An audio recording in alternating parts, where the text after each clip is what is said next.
Hello, I am Michael Marsh. Welcome to the program dedicated to reestablishing our constitutional republic, both in Oregon and in the United States. The Constitution is in place, but in order for it to be meaningful, we need people that will uphold their constitutional duties that are in actual office. And today my guest is Kevin Chambers, who is running for a state legislature in Oregon House District 20. Correct. Against Paul Evans.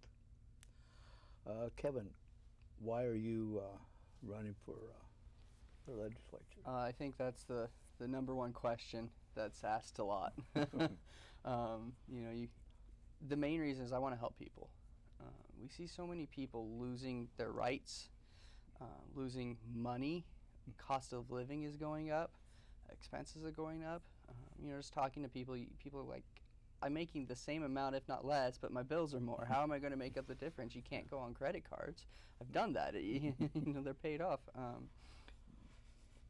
So it just comes down to the end of the day is allowing people to live their life how they choose in a way that's not harmful to other people. And I don't feel that that's being represented in our district or in the state. We have a supermajority that's hurting voters right now, including Paul Evans. Well, speaking of not having enough money and having more bills, House Bill 3427, which with the gross receipts tax, how does that play into this? I'm glad you asked.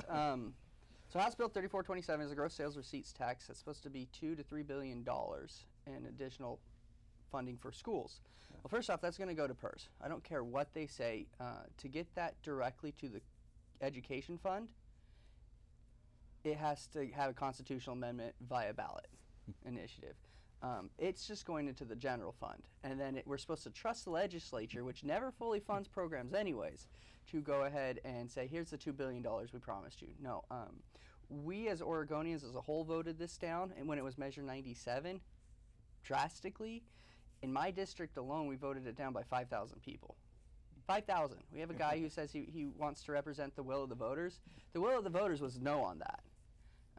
Since 2012, and you and I were talking about this beforehand, we've doubled our education budget, but we've gotten worse. It's not a budget problem. That may be a contributor. My mom's a teacher, my dad's a teacher, my brother's a teacher, my grandparents are teachers. I'm the black sheep. I'm a well driller. I put holes in the ground for a living. Part of the problem may be budget, and that can be attributed to PERS, but we're not letting teachers teach. We're not supporting our teachers. We have administrators who are making too much money. That money needs to go into the classroom.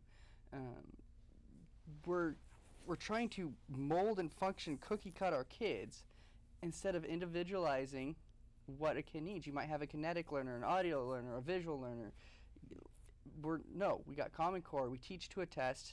I think a great example is I went to a private Christian school. I had an in-depth learning where if you failed, you failed. I had friends that went from D's and F's to A's and B's, from a private school to a public school. So we need to teach to understanding, comprehension, not to a test. Yeah. Now, some people think they're in the public schools, the bureaucracy is more interested in political engineering the children rather than in educating them.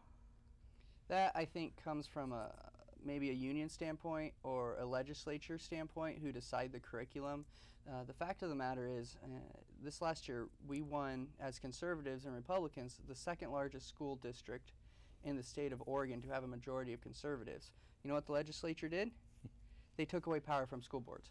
Yeah. So the legislature is taking more and more power and away from school boards and localities to decide how best to raise their children. No one area, no one city, no one school district is unique. Is the same. They're all unique, and they're saying this is how you have to do it.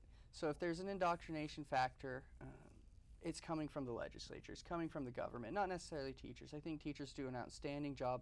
Again, my families are teachers. I love teachers. I know how hard they work. I am thankful for the opportunities my teachers gave me. I grew up on a learning disability with English and grammar, and my teachers worked on me. I'd have teachers read with me for an hour every week, so I could catch up. So I think we mischaracterize that a lot, that it's the teachers. If there's an indoctrination, it's coming from the government. So how would you get it back to the local school boards and the parents? Simple. School boards get control. You decide the curriculum. You hire so I would let the teachers go through and make recommendations on superintendents. And then they recommend those superintendents to the school board, and then the school board hires the superintendents. But control's just got to be local, everywhere. We got to have local control. A centralized government doesn't work at all. I mean, the bigger the government, the bigger it is to fail. We saw this with too big to fail banks. Yeah. Oh my God, too big to fail government. If the government's big, it's going to fail. Big banks are going to fail. Let's be honest. We've seen this. Yeah. And so we need to let people have control of their lives. There's a quote I love. It's your life and your life alone. Rise up and live it. Your community can tell you best how to run your community, not Salem telling Baker City or Lakeview how to run their community. And it's the same thing here. Yeah, we live in Salem and Salem-Keizer School Board District or Central School Board District, but Monmouth and Independence can tell, that community can tell this school board and superintendent how to run. So it's about getting control to localities. Okay. One of the contentious issues, talk about will of the people. The majority of people a few years ago in every county except Multnomah voted to say no to driver's license for undocumented aliens. The legislature in the last session passed a bill giving them driver's license to undocumented aliens. Where do you stand on this? I don't like it. Republicans get hammered all the time that we are anti-immigration. Well, we all came here from immigrants. We're not anti-immigration. We're pro-immigration, but we're pro-legal immigration. And then it comes back to the will of the voters. We said no. Respect what we say, but what we're seeing with a tyrannical supermajority is they don't care. They're going to pass what they want. If it wasn't for 11 brave senators, we would have had cap and trade, cap and invest, which is using a faux climate change crisis to pass more taxes. I'm tired of it. Okay. Yeah, speaking of cap and trade, it'll probably be back on the menu next year. They might even try to do it in the session. Short session. I noticed there were a lot of kids. I hung out at the Capitol for a while sometimes, and there were a lot of kids saying, I will be, in my 28 or so when the world ceased to exist or something like that. Do you believe that it's that big of an emergency? I'm glad you asked. I went to Western Oregon University. My backgrounds are science. So I studied climatology, climatology with chemistry, physics, geology, you name it, I studied it. I spent 4 or 5 years studying this. And now I'm a well driller. I see it in practice. The climate always changes. The three main driving points of climate change are plate tectonics, the Milankovitch cycles, and solar minima and maxima. And plate tectonics is over millions of years, Milankovitch cycles over tens of thousands, hundreds of thousands of years, and solar minima and maxima decades. Yeah. Solar minima and maxima called the Little Ice Age in the 1700s. 0.25% of the sun's energy output decreased. Ice Age. Yeah. So I think, again, going to an indoctrination standpoint, when we look at the data, it's not there. The climate changes naturally. We're supposed to be losing ice. That's what we're supposed to be doing. That's what the last 2 million year cycles have been telling us. What the real environmental crisis is here is the plastic in the oceans and how we're not properly managing our forests. I'm all for green energy, renewable energy. In fact, I'm a big proponent of geothermal energy, just because it's literally the cheapest form of energy, least invasive, and it's readily available here in Oregon. When I ran for treasurer a few years ago, I brought up that I would like to see more investment in geothermal energy. So how would we go about, cleaning up the plastic in the oceans and stuff like that? I think that's where we need to actually spend government money on this. Researching, people are developing literal drones. They'll go out, collect plastic, bring it back. And it's not like we're going to throw it in a landfill. We actually have technology where we can turn that into cement, a cement mix, which we can use for infrastructure. We can use it for roads. We can use it for housing like they do in third world countries. So we have a way to recycle it and actually do good with it instead of just harming ecosystems and devastating the Pacific Ocean and Atlantic Ocean. But it starts with people. I didn't know about Garbage Island, which is 2 times the size of Texas, floating around in the Pacific Ocean until 2011 when I was told that. And so it's an education. It's getting people to understand the harm that this is doing. I mean, I see pictures of turtles growing up with a 6-pack Coke or Pepsi little ring thing around them and from the plastic. Now, the U.S. is only about 3 to 5%, if that, of the world's pollution. In that 80% is coming from China and India. Mind you, we send all of our plastic over there for them to do it for us.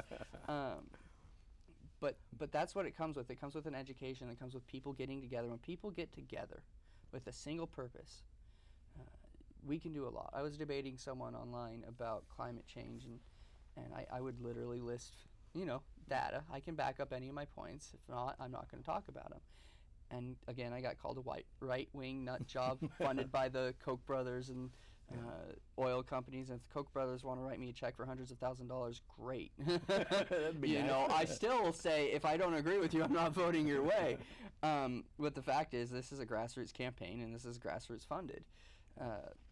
And we agreed that the plastic in the ocean was bad. And I said, let's get together. Let's meet. Let's see how we can start a group. Let's join something. Let's go pick up trash. No, I'm not going to work with a Republican. And when we have this, how serious is it? Yeah, it's when we have this versus attitude, and we have this you versus me, or you have to agree. This woke. I actually enjoyed a quote from Obama the other day, and I don't know the quote, but he said woke culture is bad. Yeah. When you're woke, you're not woke. I tell people, I'm so woke, I'm not judgmental. Okay, because woke culture is horrible. We're human, we make mistakes, sometimes we say or do things, and we don't have to agree on everything. And we see this even in the Oregon Republican Party. There are people who, my candidate lost in 2018, that are still throwing conniptions about Newt Buehler winning the primary, and then he's a Democrat plant. No, he's not.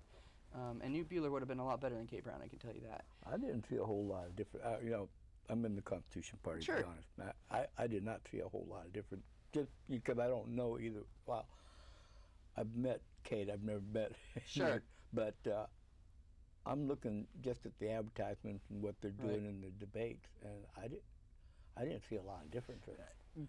Socially, yes. But you can sure as hell bet he's a fiscal conservative, or more than Kate. Well, that's not fair. Yeah, I always tell people a rock would be better than Kate Brown, because then I couldn't sign these horrendous bills. Yeah. So, so I just, you may not agree with 100% of the platform in the Oregon Republican Party. And I was at the Republican Platform Party when we formed. I was the chair of the Environmental Committee. Yeah. And we got some pretty good renewable energy stuff in there. It's actually the biggest plank, too, of the platform. But some people are just, so you have to, it's my way or the highway. And the only person you're ever going to agree with is yourself. Yeah. And if you're like me, you can talk yourself out of something, too. I have had mixed feelings on issues.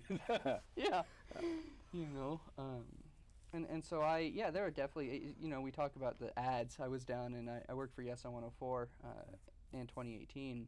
I was down in Southern Oregon. I saw an anti-Newt ad, and I'm like, if Newt ran these commercials for conservatives, he'd probably do a lot better than he is. So that's nowhere, but I just thought that was funny. Kate Brown's commercials against Newt Buehler were more pro-conservative for Newt than... Yeah, I like the Newt Buehler in Kate Brown's advertisement better than I did the ones in his. Yeah. Yeah, I might have been willing to vote for the one in Yeah. Heard ad. Yeah.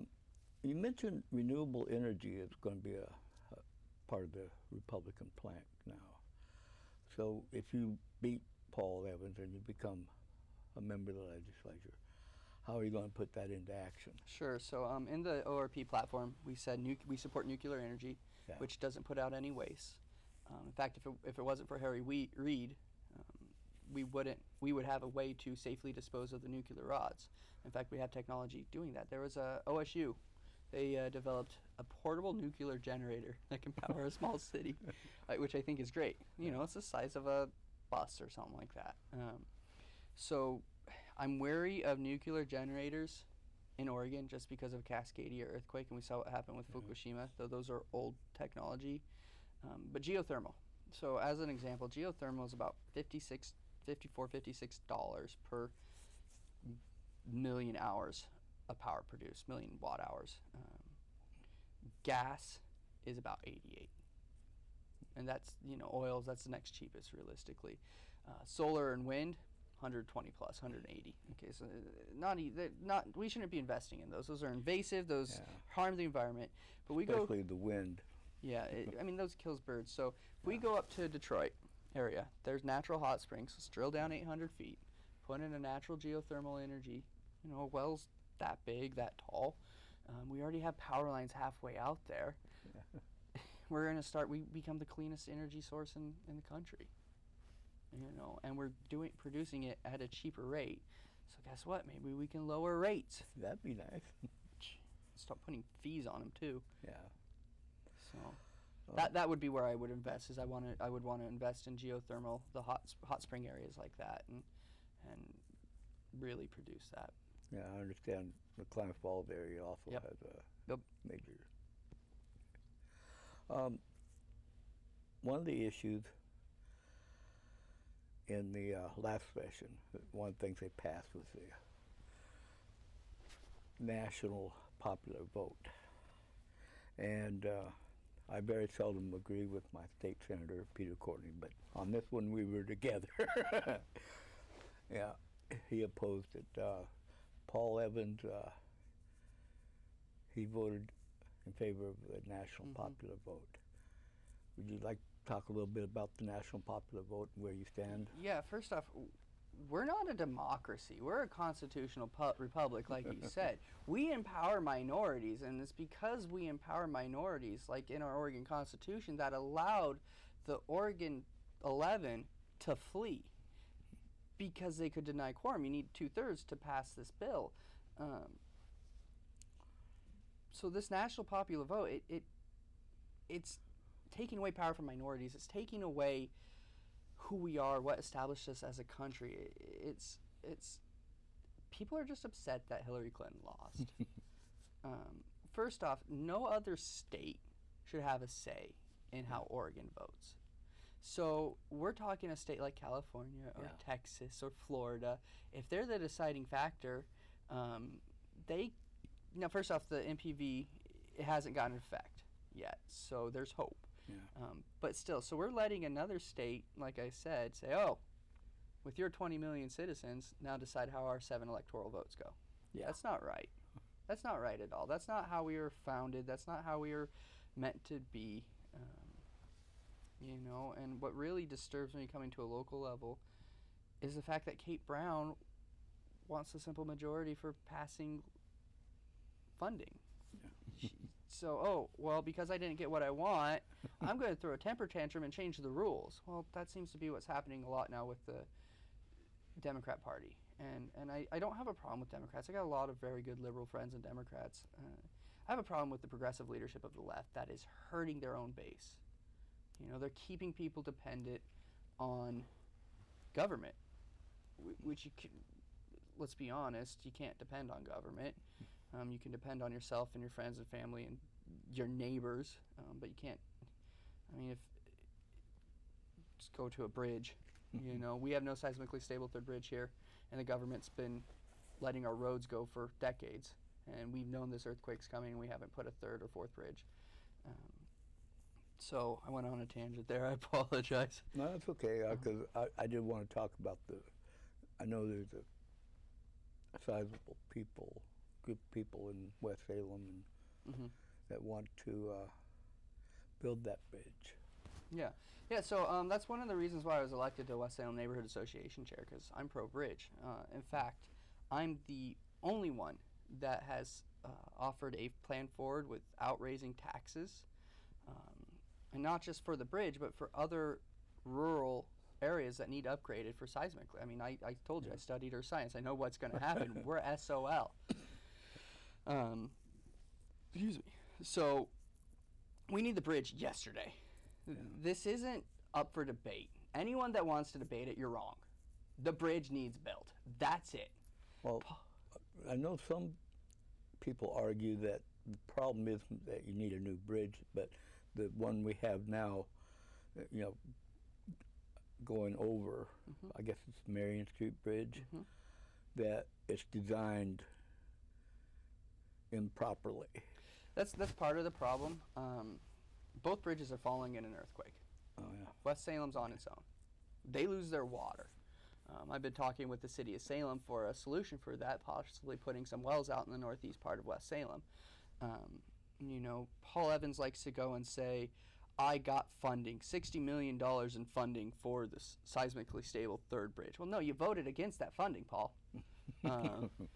Representative Evans, sorry, you are an elected official, and I will give you the respect that deserves. But Representative Evans did vote against that funding. The other thing is, I spent weeks going back and forth with people from his campaign and from his team, and they said, oh, it's 60 million or less. I'm like, no, I've spent 2 days talking with ODOT, like going round and round, waiting online. You know, the little ringtone. It's going to be 90 million to 120 million. Once they did that study, guess what? It was 100 million. I was the only one who got it right. None of them got it right. Yeah. They need to not be leading on this. We need someone who understands the actual issues to get it done. Yeah. Are there any more issues that definitely need to be brought up before? I don't think we have time for that, Michael. We got 6 minutes. We got 6 minutes, yeah. I mean, we got the standard. HB 3063. I know we talked about that a little bit. I'm pro-vaccine. Yeah, that's one of the things I wanted to talk Yeah, about. I'm pro-vaccine. I believe kids should get shots. I believe it's helped gotten rid of a lot of viruses, a lot of diseases. But I'm also pro you choose. Yeah. You know, you choose, if you, especially from a religion standpoint, if your religion is against that, or you don't feel right about that, then you should have the option to not do that. And let's just look at the stupidity of our government, Yeah. or the silliness of our government, because the United States Supreme Court has already said it. The government cannot deny you an education based off race, color, ethnicity, sex, religion. And so if your religion says, I'm not going to get a shot, Yeah. but the government says you have to get a shot, we're now setting ourselves up for a major, major lawsuit, and we're going to lose big time. And you know who's going to have to pay for that? Us, the taxpayers. Yep. Also, you know, and like you said, there's good arguments for the vaccination, but you know, I talked to some of the people that were here every day, you know, arguing against it. You know, there's a lot of information on the internet going both ways, and really, in my mind, it came down to who's going to decide where to go. It's their children, you know, and maybe it's not mercury in the vaccination, but something is causing a sizable portion of kids to, you know, go south, you know, have problems after that. Enough that the federal government won't let them sue. Yeah. I put my research in before I do something. I stood in front of 1,000 people and told a panel of government researchers that wanted to apply a 1,000-foot buffer that they tested on a 500-foot buffer that worked perfectly for foresting all over the state.